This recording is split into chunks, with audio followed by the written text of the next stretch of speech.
Pessoal, boa tarde. Eu sou a professora Mariana e esse horário a gente marcou para conversar com os autores de pôster. Nós tivemos 12 trabalhos enviados para, que a gente está chamando de pôster, que é o nosso antigo formato de trabalho em tempos de workshops presenciais, que na verdade agora se transformaram em vídeos. E deixa eu ver se eu consigo compartilhar aqui com vocês. É que eu não estou moderadora. Deixa eu...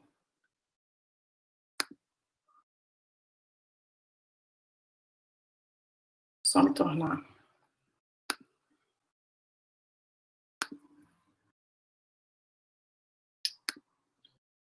E aí eu queria só saber, que aí o horário, pessoal, que a gente reservou para conversar, quem tiver alguma dúvida sobre algum pôster, vamos ver se os autores estão aí presentes, aí vocês podem conversar com os autores de pôster, essa é a ideia. Boa tarde, Maurício.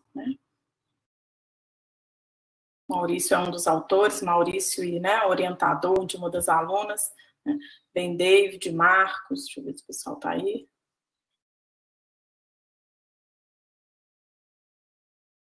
Evelise, boa tarde, Evelise.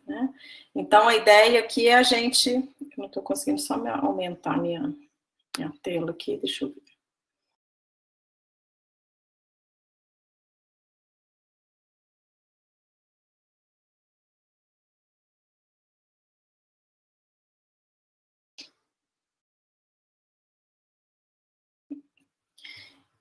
Então, a ideia é quem tiver alguma dúvida, quem quiser comentar, fazer alguma pergunta para algum autor de pôster.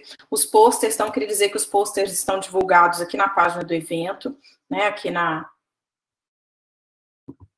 parte de submissão de trabalhos. Então, tem todos os... de novo, estou falando pôster, mas são os vídeos, Então, os vídeos que eram os antigos pôsteres, que agora se transformaram em excelentes vídeos. Eu queria dar parabéns, ontem eu consegui assistir a todos. Então, os vídeos estão muito bons, De fato, eu acho que esse é um dos grandes ganhos aí desse novo normal, essa modalidade de pôster para se tornar vídeo. Então, pelo menos eu achei excelente, gostei bastante. Então, eu queria parabenizar, os autores, os orientadores e os alunos e todos os coautores aí dos vídeos. Então, parabenizá-los pelos vídeos e dizer que quem quiser, o microfone está à disposição, esse espaço é de vocês. Então, vocês podem tirar dúvida, conversar, e a gente vai, a comissão organizadora, junto com o comitê científico, definiu que a gente vai premiar um dos vídeos, vou falar vídeos ao invés de pôster, um dos vídeos como um destaque. A gente vai fazer uma seleção, essa seleção já foi montada uma comissão que vai fazer essa avaliação. Essa comissão é mista, formada por membros tanto do comitê organizador quanto do comitê científico, do evento, e essa comissão vai ficar responsável por selecionar um dos vídeos para premiá-lo como destaque, como um vídeo destaque no trabalho, no evento. E esse resultado vai ser anunciado no encerramento, Nós estamos com o encerramento agendado para sexta-feira, logo após amanhã, logo após a oficina do Marco, então mais ou menos nesse horário, às 17h30, às 18 horas, a gente vai fazer o encerramento do evento, e aí nesse encerramento a gente vai anunciar o autor ou os autores, ganhadores aí de um destaque, de um certificado, que infelizmente, nossa premiação é na forma de um certificado, de um destaque, como um vídeo destaque no 5º workshop, Então amanhã a gente anuncia esse vídeo ganhador. E se alguém da plateia quiser fazer alguma pergunta sobre algum vídeo, se o autor estiver presente aqui na sala, o autor pode responder. Ou se algum autor de vídeo quiser comentar alguma coisa, também está esse horário para você, está à disposição.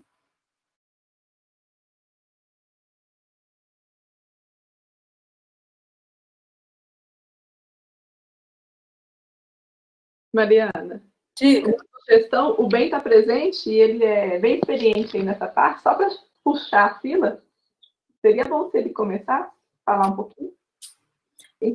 Vai falar, é porque assim, a gente não discutiu sobre falar, a ideia é que se ele quiser falar, tudo bem, pode falar, mas a ideia é que a sala ficasse aberta para tirar dúvida, Como se fosse a sessão do café, onde todo mundo vai ali ver o pôster, então pode visualizar o vídeo, Mas, David, a Juscelia está te convidando se você quiser falar alguma coisa. Pode abrir o microfone, né?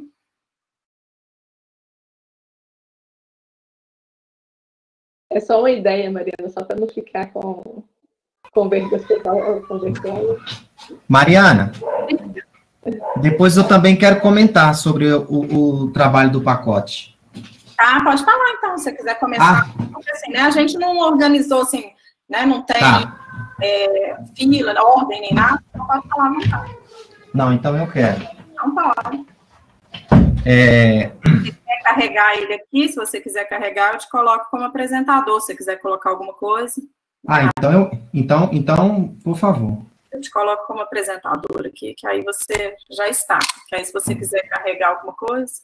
Eu posso projetar a tela, né? Pode. Ou carregar o vídeo, o que você quiser. Não, vou projetar aqui a tela.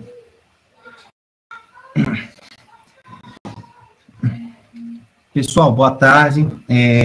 Eu estou projetando aqui a telinha... Eu dei. Pode ligar, não tem problema não. Não entendi.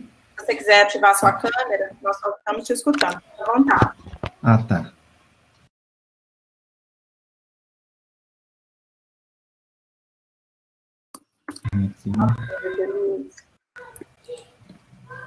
Pronto. Aqui, gente, está o fundo verde atrás, mas isso é para quem é professor online, né? A telinha aqui. Bem, é o seguinte... Efeito chroma key. Então, é o seguinte, eu estou mostrando para vocês aqui nessa apresentação, na realidade a gente está com um trabalho já há algum tempo com os alunos de iniciação, inclusive Diego está aqui, que é um dos colaboradores do trabalho e faz parte dessa parceria. Nós estamos também juntamente com o professor Daniel, e aí a gente tem que fazer reverência, que está lá entre aqueles lá, os 100 mil pesquisadores, isso aí é uma satisfação muito imensa, a gente tem que estar perto de pessoas realmente que contribuem de certa forma, é sinal de que nós também, brasileiros, temos a nossa contribuição para a ciência no mundo, né? E isso a gente vem, eu já venho trabalhando com os alunos de iniciação, falando muito sobre essa linguagem R, né? Nós que somos da área da estatística, e aí nós estamos nessa parte de desenvolvimento de pacotes em R, que é o que a linguagem basicamente proporciona. O pacote, na realidade, é um conjunto de algoritmos que a gente junta tudo, e aí o nome pacote é justamente isso, né? A gente coloca tudo dentro de uma caixinha, para que se alguém quiser, por exemplo, utilizar, não precisa você estar tendo que criar o algoritmo. Vai lá na caixinha e usa aquele algoritmo. Então, isso é a ideia do pacote. Só que mais ainda, né? Eu pensando em termos de aplicabilidade, e pensando que o usuário, ele pode não especificamente entender a linguagem, nós entramos num passo um pouquinho mais à frente. Nós... Você caiu, David? Fui eu.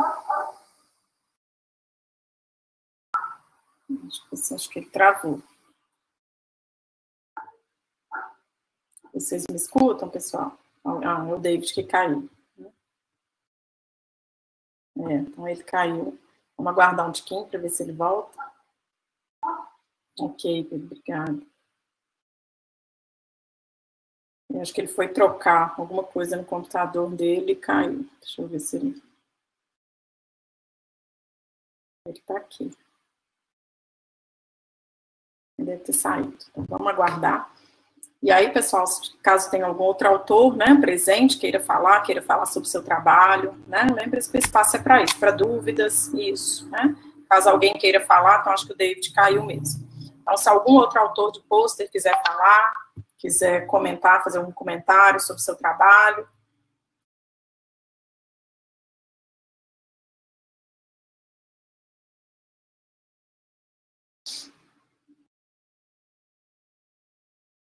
Podem ficar à vontade, tá? Eu tenho uma dúvida em algum pôster, deixa eu ver se o autor dele está aqui, que era... Eu acho que ele não está presente. Era do Mar.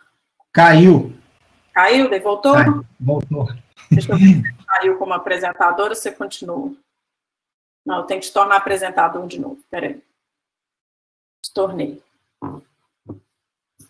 Pode carregar de novo se você quiser. Tá. Então,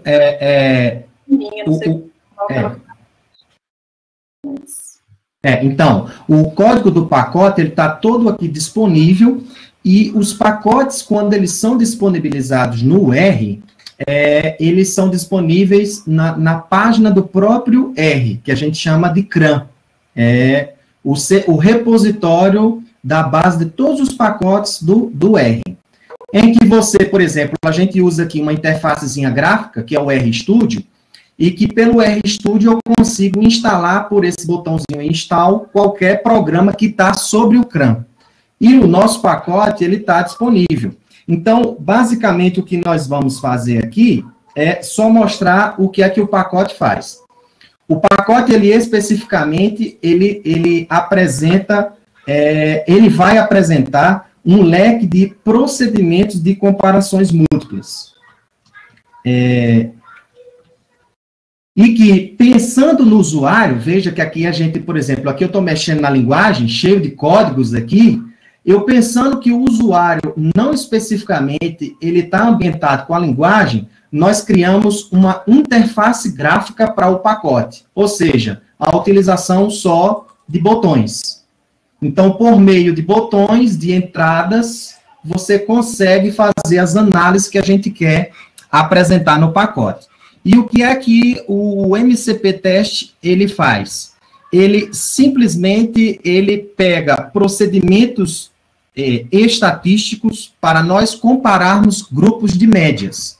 Então, por exemplo, nas áreas biológicas, se eu, por exemplo, pegasse lá os problemas das vacinas da COVID e, claro, pensando nas distribuições específicas da variável que eu vou mensurar, por exemplo, os tipos de vacina, e se esses tipos de vacina fossem mensurados por alguma variável em termos médios, dependendo da distribuição de como tiver os dados, eu poderia utilizar esses testes, e por meio desses testes eu poderia dizer, em média, qual dos tipos de vacina, se isso é em termos médios, né, é superior a alguma outra, por exemplo, em termos de eficiência, ou qualquer outra variável que possa ser mensurável.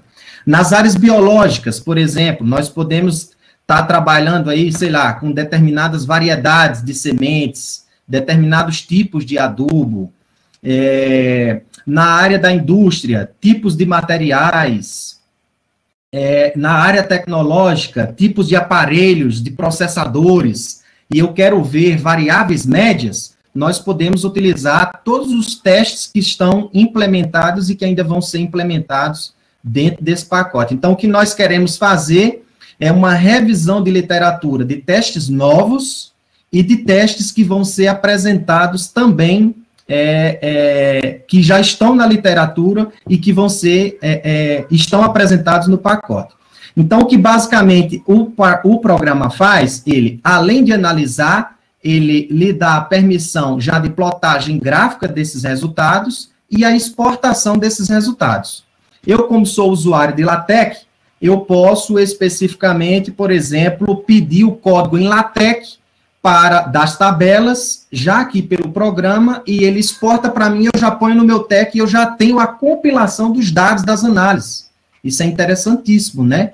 Então, às vezes, você, ao invés de estar editando, não, você já pega o código e ele especificamente já vai lhe proporcionar isso. Então, por exemplo, só para a mesma coisa que eu fiz lá no vídeo, eu vou pegar aqui um conjuntinho de dados, e nesse conjuntinho de dados, nós apresentamos aqui as variáveis, aqui eu vou entrar especificamente com o modelo, aqui nós temos essas lâmpadazinhas que ele nos ajudam a auxiliar para dizer o que é que você tem que fazer em cada aba. Então, aqui eu vou entrar com o meu modelo experimental, aqui a gente tem que entender um pouquinho de estatística experimental, né? Mas eu não vou entrar em detalhes com relação a isso. Eu só quero mostrar a execução do resultado.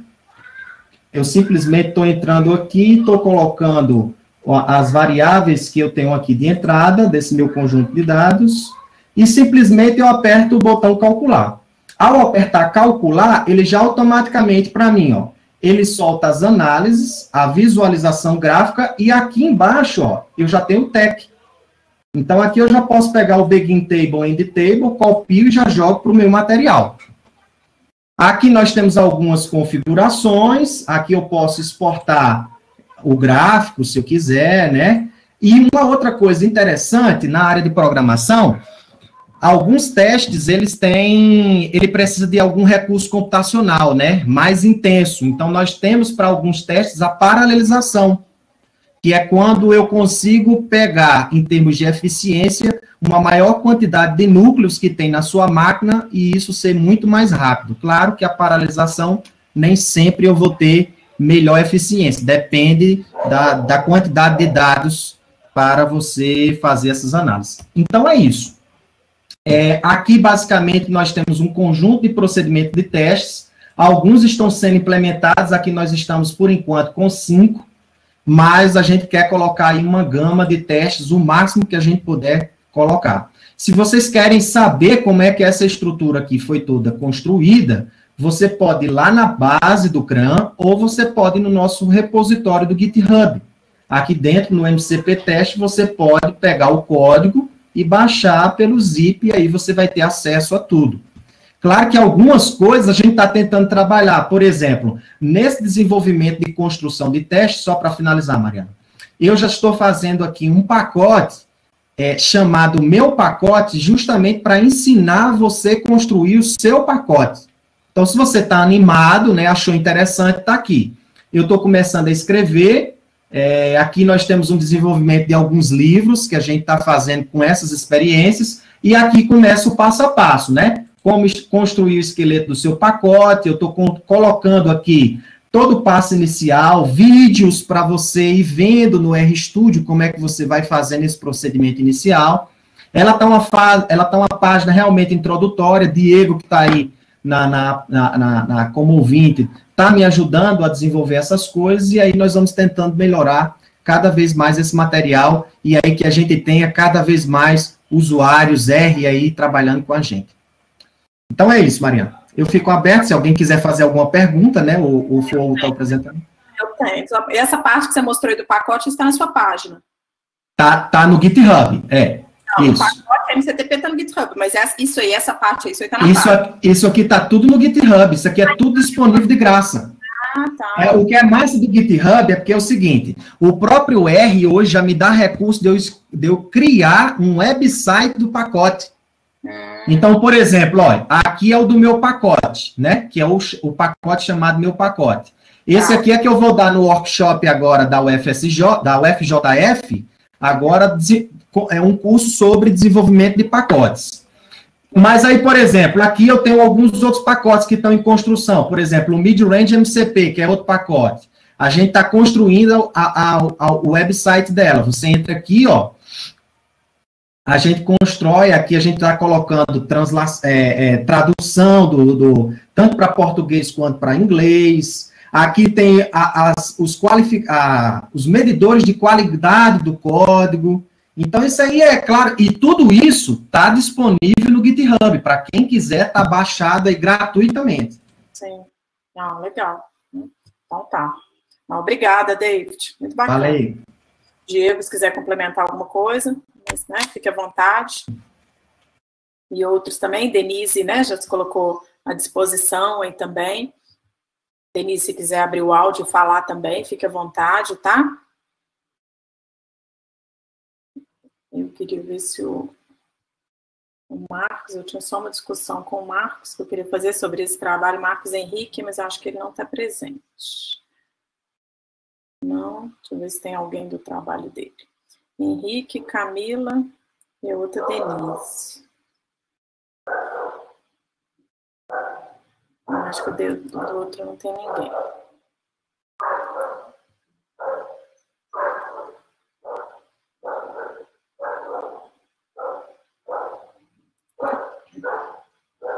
Pessoal, mais alguém quer comentar? Alguém quer fazer alguma pergunta sobre algum pôster? Né? Caso o autor esteja presente, né? Então, de novo o espaço está aberto, tá bom?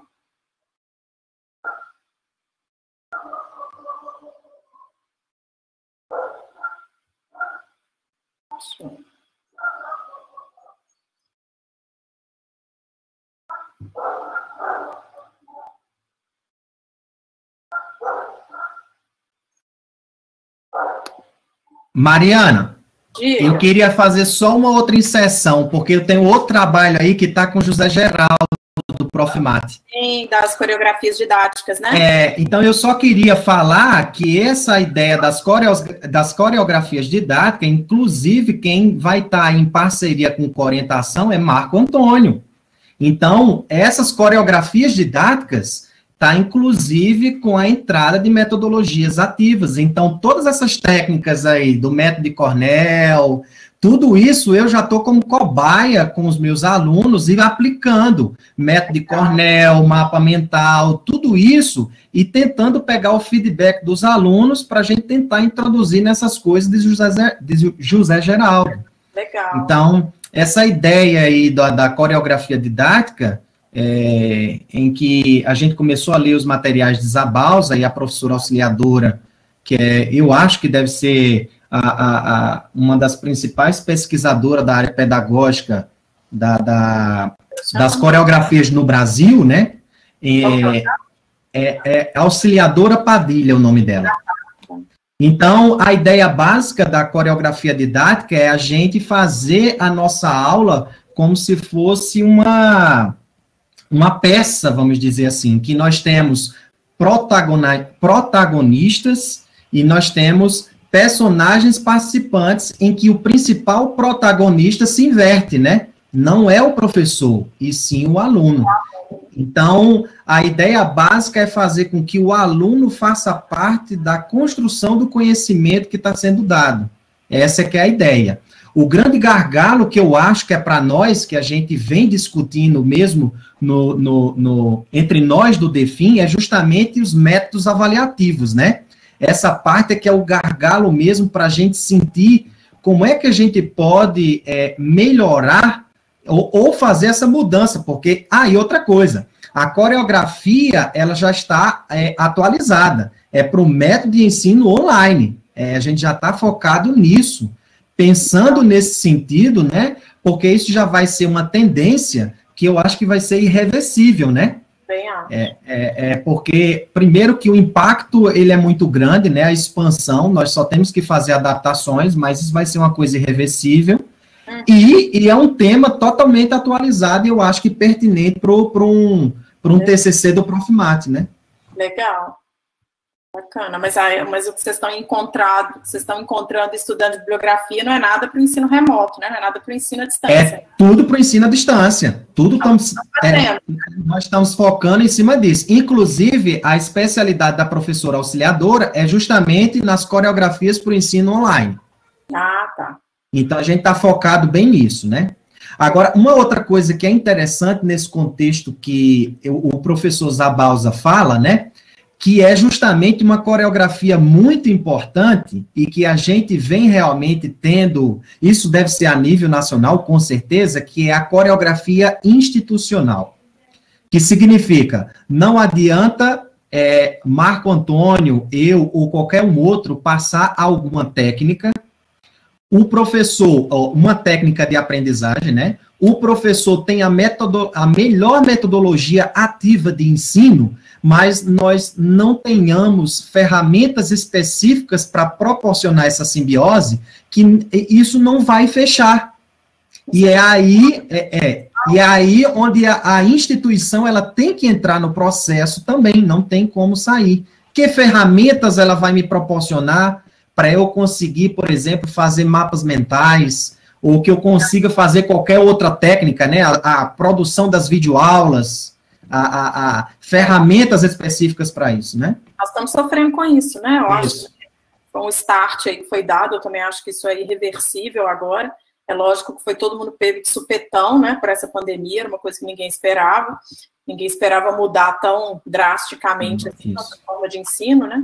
Mas eu acho que daqui para frente isso tem que ser pensado, e aí né, nós temos que gerar essa demanda. É lógico que os gestores também são professores, né, então espera que eles também estejam vivendo e vivenciando o que nós estamos passando, né, nessa pandemia, para que isso daí, essa simbiose aconteça, né, porque senão, de fato, é igual agora a gente está numa ralação danada, mas muito por conta porque a gente se encontra às vezes sozinho, né, sozinhos e aprendendo na marra em um curto espaço de tempo, né, e tentando fazer com que a simbiose entre professor e aluno aconteça, o que às vezes é muito difícil, tem outros fatores aí que interferem nisso também, né, não só fatores, né, pessoais, mas tecnológicos, né, que às vezes impedem isso. Então, isso tudo tem que ser uma rede trabalhando em prol disso, né, não adianta só o professor e o aluno. Né?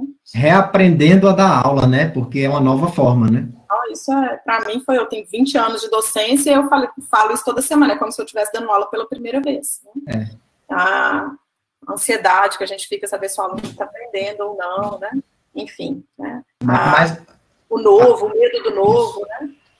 O que eu acho é o seguinte, né, a gente não, claro que a gente tem um dos nossos problemas, né, a gente discute internamente sobre a questão, né, das deficiências das universidades de um modo geral, claro que a gente trabalha em uma instituição, mas eu acho que é o seguinte, né, isso é como ciência, o que a gente tem que fazer é não parar, não é porque há o problema que nós vamos ter que parar, a gente tem que se virar com o que tem. Claro que o processo não deve ser assim, mas assim, não vamos ficar parados de mãos atadas, a gente tem que ir com o que tem, e aos poucos, com o processo, né, vamos adquirindo experiências e tentando melhorar, né, é assim que não só como a ciência, mas no processo de ensino e aprendizagem, não fica algo tão distante, né. Sim, então era isso. Obrigada, David. Evelise queria comentar, né, fazer alguns comentários do trabalho dela com a Sara. Tinha outras pessoas também, outros coautores, não tem, Evelise? Vou deixar você falar, né, que é da área da engenharia mecânica, se não me engano, né? Só um minutinho, pessoal, que estou...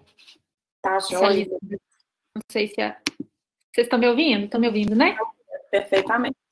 Bom, gente, boa tarde, tudo bem com vocês? Eu só queria pedir desculpa, porque a primeira autora do trabalho, que é a Sara, ela é minha aluna de iniciação científica, é uma aluna estudante de engenharia mecânica, e sim, tem outro coautor, que é o professor Jonas, que é um dos nossos professores visitantes aqui do novo departamento de matemática e matemática aplicada, né, do antigo DEFS. E a Sara, ela teve um compromisso, não está aqui, então eu estou cobrindo. Muito apresentada. Estou cobrindo a Sara aqui, mas o trabalho da Sara, ele é resultado de um projeto do CNPq, que nasceu de algumas necessidades da estação de tratamento de água aqui da UFLA, né? É autônoma em tratamento de água, tanto para consumo quanto para tratamento de esgoto. Isso gera uma economia, né, de milhões de reais por ano, né? Então, isso é uma coisa que é legal. A água que a gente bebe aqui, ela é tratada dentro da universidade. E justamente por isso foi dessa ideia de uma parceria com um grupo da engenharia ambiental que nós decidimos tentar analisar formas de melhorar esses equipamentos sem ter que testar protótipos experimentais, né? E aí a simulação computacional, a análise numérica veio como uma ferramenta sensacional. Eu estou acompanhada aqui hoje, tá? Se alguém tiver alguma dúvida, o Daniel que não pode tirar algumas dúvidas. Mas, enfim, o trabalho da Sara, que ela apresentou aí, já foi encerrado, né? É um trabalho baseado na solução numérica das equações de Navier-Stokes, e a grande ideia era a gente conseguir visualizar o escoamento, a gente melhorar o desempenho, na verdade, para melhorar a eficiência da decantação, né? E aí ela conseguiu visualizar as linhas de corrente, e agora a gente está partindo para a próxima etapa, que é propor modificações no equipamento, propor modificações nas aletas, para tentar melhorar esse escoamento. Então, resumidamente, é isso. Se alguém tiver alguma dúvida, fiquem à vontade para escrever para a Sara ou para o Jonas e para mim, né? A gente está à disposição. Acho que uma das grandes contribuições do trabalho da Sara vai até um pouco além da aplicação, vai no sentido computacional, ela está trabalhando com software que é totalmente livre. Um dos desafios da engenharia hoje é ter mão de obra que consiga manipular a formulação numérica e as condições de programação sem ter que comprar uma ferramenta, né? Então, o OpenFOAM é uma ferramenta que tem se mostrado bem eficiente nesse sentido, a gente está bem satisfeito e agora a gente está torcendo para essa pandemia acabar logo para a gente conseguir retomar as atividades presenciais, que fica muito melhor, né? A gente conseguir fazer muita coisa remotamente computacional, é óbvio que não é a mesma coisa, né? Mas é isso, gente. A gente está à disposição para tirar qualquer dúvida e parabéns pelo evento, o comitê organizador, né? Assim, tá sendo super legal e foi ótimo. Obrigada. A gente que agradece. Obrigada a vocês, né? Parabéns para a Sara, para você e para, né, o outro professor colaborador também pelo trabalho, né? Então, obrigada. Pessoal, se mais alguém quiser comentar, mais algum autor de pôster, ou de vídeo, né? Parar de falar pôster, quiser falar sobre o trabalho, sintam-se à vontade. Ou alguém quiser fazer alguma pergunta específica. Eu avisei no início, vou avisar novamente, porque pode ser que, né, eu avisei logo após a palestra do Marco, não sei se chegou mais alguém depois. O comitê organizador decidiu premiar um dos vídeos na forma de um certificado de destaque, como vídeo de destaque no evento. E, então, esse destaque vai ser essa comissão de seleção, já está analisando, né, elaborando os critérios para selecionar esse vídeo, e esse anúncio vai ser dado no dia do encerramento, tá, do evento, um vídeo premiado. Mas eu acho que, pelo menos para mim, todos já estão de parabéns, né, todos já merecem um destaque, mas é só para dar um parabéns um pouquinho destacado para um dos vídeos, né, mas eu acho que vai ser um trabalho bem difícil da comissão, porque ontem que eu tive a oportunidade de assistir a todos, estão muito bons, né, os vídeos, e como eu disse, eu gostei bastante desse novo formato. Eu, particularmente, achei bem melhor do que pôster, né, que às vezes a gente não consegue ler todos, né, num evento, você acaba lendo um que mais te instiga, conversando com um determinado autor, e dessa forma a gente pode passar, correr os olhos em todos aí. Então, foi muito bom, né, gostei bastante.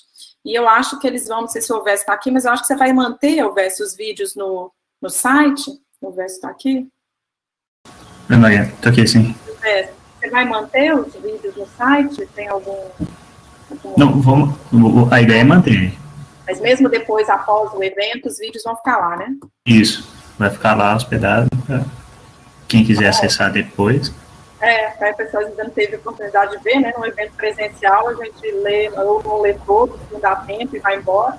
Leva o curso embora. Tem a oportunidade de ver, então acho que divulga bem mais e dá a oportunidade também da gente, como ouvinte, participante, poder, né, assistir. Eu gostei bastante também. Mariana, já a demanda vai ser assim, como citar vídeos, viu? Já para as referências. Normas da BNT, né? Novas normas para como citar vídeos. Eu acho que o nome pôster a gente já pode abandonar, porque senão vai ter mais. A gente usou vídeo pôster, que era para, né, o pessoal fazer uma analogia, o que seria equivalente ao trabalho de um pôster num evento, que de fato não exige a comunicação, né? A apresentação oral do autor, mas daqui para frente é vídeo, né? Trabalho na forma de vídeo.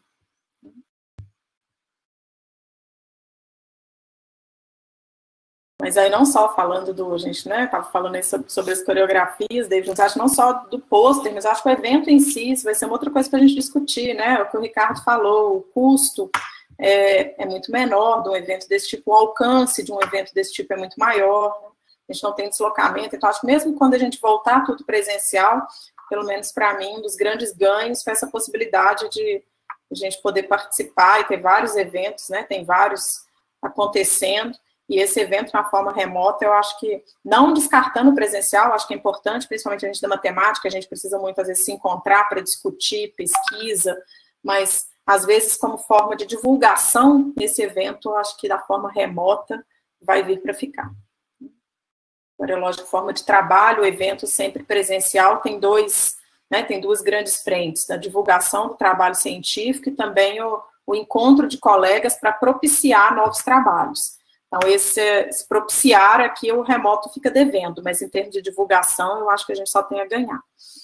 Então, Betânia, Velhice, tem uma dúvida. Quanto às zonas mortas que encontraram na fluidodinâmica. Você consegue, você viu aí, Velhice, né? Como escolher a melhor zona de escoamento depois de identificar essas zonas mortas. Sim, estou vendo aqui. Okay. Deixa eu só reler a pergunta, que eu estava... Okay. Evelise, eu tenho uma dúvida. Oi, Betânia, tudo bem? Eu tenho uma dúvida quanto às zonas mortas que encontraram na fluidodinâmica. Como escolher a melhor zona de escoamento depois de identificar essas zonas mortas? Para a gente conseguir escolher o melhor formato de escoamento, Betânia, o mais adequado, esse trabalho da Sara é um primeiro resultado, então ela fez uma análise qualitativa.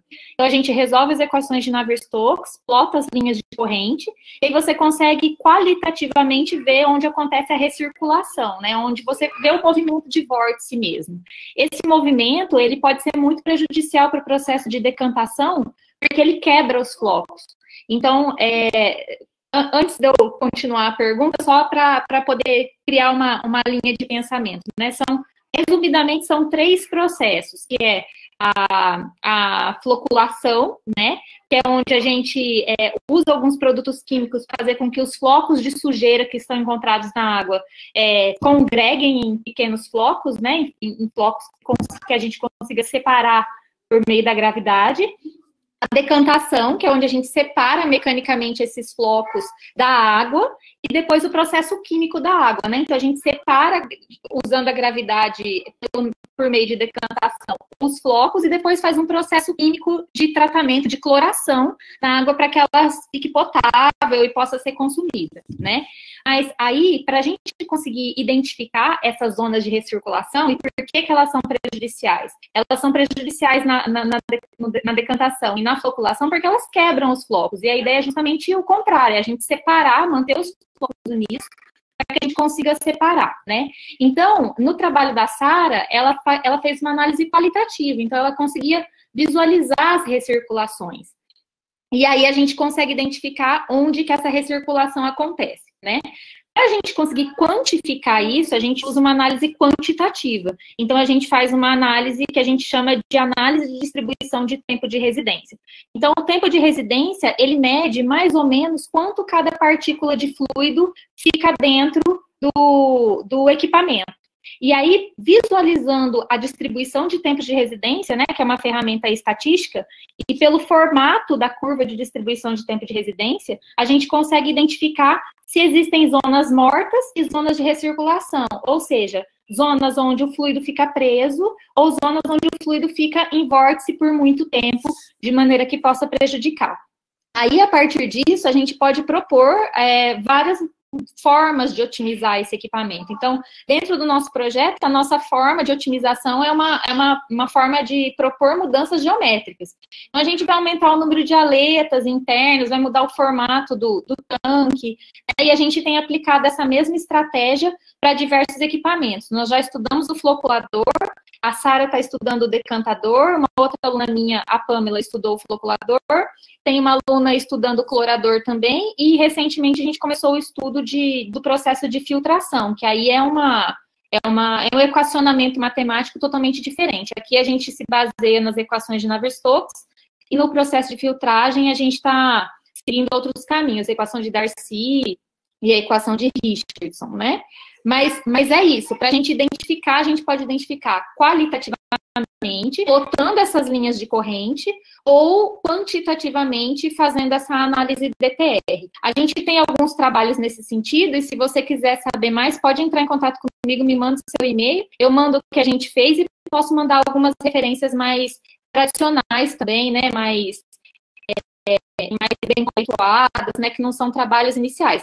Pode me mandar, vou colocar meu e-mail aqui no chat, e você pode entrar em contato comigo, que eu te coloco em contato com a Sara, com o Jonas também, a gente pode trocar ideias, tá? A gente está à disposição. Legal, obrigada, Evelise, obrigada, Betânia. Se tiver mais dúvida, né, pode ficar à vontade aí para abrir o microfone. Tá ótimo. Pessoal, mais alguém? Quem tiver mais dúvidas, né, sobre algum dos pôsteres, pode colocar que a gente tenta localizar o autor.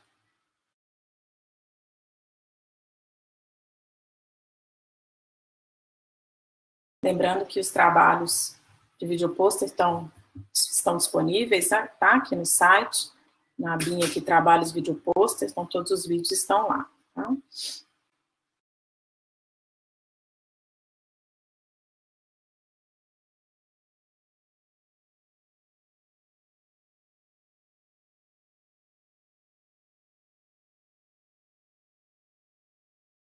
Só mais um tempinho, senão a gente encerra, tá?